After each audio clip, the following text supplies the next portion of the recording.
Hey guys, Cadma here. It's from Bitten Apple TV. Now we are here out in Suffolk County, and we love you, Phil. Thank you so much for having us out here. I am here with Jennifer Nicole, not Jennifer Nicole. Hear it right. She's a phenomenal artist. I like hanging things. I like pieces of wood. I have one with like Donald on it with my name on it. So I like the fact that you have all of these pieces, and from what I understand, you said that all these pieces are recycled wood, correct? Yeah, they're all made from recycled wood and recycled paint. They all come from donations, stores, people, you name it. We get it from all over. Mostly on Long Island, though. I mean, we don't really go to Queens or anyplace else.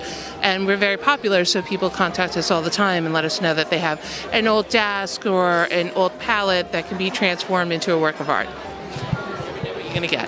I like the fact that your inventory and supplies come to you, so I think that's pretty awesome. So what I want to ask you is basically, how did you get started kind of deciding to do this? Because I've gone to quite a few events and I've never seen anything quite like this. It actually started like most businesses. It was a hobby that went profession. Really, I've been doing this for years, giving it away as gifts, and then one day I decided to just start selling it, and the next thing you know, Art in the Garage was born. And I work out of my garage, so it was really simple. That sounds like a very relaxing state, and I love that. So how long have you been painting in general? Because like I struggle. Like I do stick figures, self-portraits. So like I'm terrible at it. So like how long does it take you to develop this skill? I've been an artist all my life. My mother was an artist, and she was my first teacher. So she taught me how to paint and draw. And as I got older, I just learned medium. So I've been drawing like this like my whole life. And then with my art track online, I needed to hone my skill a little bit. So I decided to go on a whim on a journey of drawing every day. And that was back in 2013. And now that it's 2019, I'm actually close to my 3,000 daily in about 9 days. 3,000 days. Oh my God. Just drawing on my iPad with my finger. I would love to do that, but I feel like I would just draw like circles. I'm really good at emojis. A lot of mermaids, a lot of fairies, a couple of cats here and there, and then I loop into other things. But when I don't know what to do, I go back to mermaids and fairies. So let me ask you, I understand like a lot of times like an artist, I often see them stressing about what material they're using, whether it is digital or if a certain kind of paper, has to be a certain kind of paint. What is your preference, obviously besides the recycled wood, if you were doing anything else? You know what? Whatever I can get my hands on is what I can get my hands on. I've never been the artist who just settles for acrylic and paint. If watercolors are available, I'll do that. If inks are available, I'll do that. If it's digital, and mostly it is digital because I'm like a super nerd, I do that. And I mean, it's whatever I can get my hands on. I like the fact that you're like super nerd. I'm like, that is ultimate superpower, and I love that. Yeah, my power is IT skills and hacking Wi-Fi's. That is my super skill. So you're here at a comic expo now, which I think is absolutely beautiful. Who's your favorite? Like, do you have like a top 3 that you're like, those are my favorite heroes?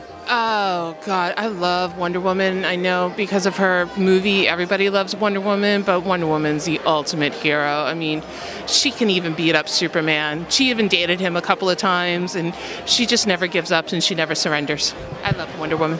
I love her too. I actually cosplayed as her, but I had Batman underwears underneath because I think everyone should know she's secretly in love with Batman. She dated Batman too, so that should be totally fine. Super nerd. You got to make that into a hashtag. I love that. So now when you're with your pieces, like how much are the pieces normally? Everything starts at $20, big or small. They can go further up to about $100 to $200 depending on the piece, but for the most part, everything is $20. We try to keep it very affordable so that everybody can afford the art. So kids buy it, adults buy it, elderly buy it. We want to make sure that they have something that they don't have to sacrifice something else for, like food or, clothing, or, a little girl just bought a sign for me and she had $20 and she still had a couple of bucks left to go buy a Wonder Woman comic book. So, I mean, come on, that's good. The starving artist who gets it. Yeah, no, it's hard, especially when you see something that you want and then you're like, all right, so if I skip dinner, I can have this. Exactly. So she got her comic book and she got her sign. I mean, you can't get any better than that. You're such a phenomenal soul. I think you're awesome. I don't try hard, but I do try. So that's it. This is me. Now, I understand that you also do tutorials and you have a YouTube channel. Tell me a little bit more about that. Well, I have a YouTube channel. It's called, you guessed it, Art in the Garage, where I share my dailies, and sometimes there'll be, I don't know, like videos like making fun of my brother who has a TV show on Nickelodeon, who sometimes makes fun of me on Nickelodeon. Oh my God, what show? Oh, Night Squad, and the very last episode is appearing next Saturday. He's one of the creators of the show. So for the past 2 years, we've been doing dailies on our art track that match his show. And so everyone from the show has been following along. It's very cute, very fun, and the kids love it. Nickelodeon loves it. Everybody got a big kick out of it, so it was fun. And then my brother made fun of me on the show. In a nice brotherly way. I love the sibling, I guess, rivalry. It's very cute. Brother's adorable. I love him. Thanks, brah. So if they wanted to learn, people can now learn from you as well, and I think that's actually pretty amazing, because sometimes when you want to learn how to do something, you're like, oh, that's so cool. I know personally for myself, like I like painting. I'm terrible at it. I like pottery. I made a really crappy cup one day. Like yeah, I can't do pottery at all. Yeah. I was having my own Patrick Swayze, and I was like, this is not working. Like, it's not working. I understand that. Yeah, no, you cannot do pottery if you're not like a ceramicist. No, it's totally fine. I have a pot with my great and glorious art skills. I have a pot somewhere in my basement that leans to the right for some ungodly reason. Don't know why.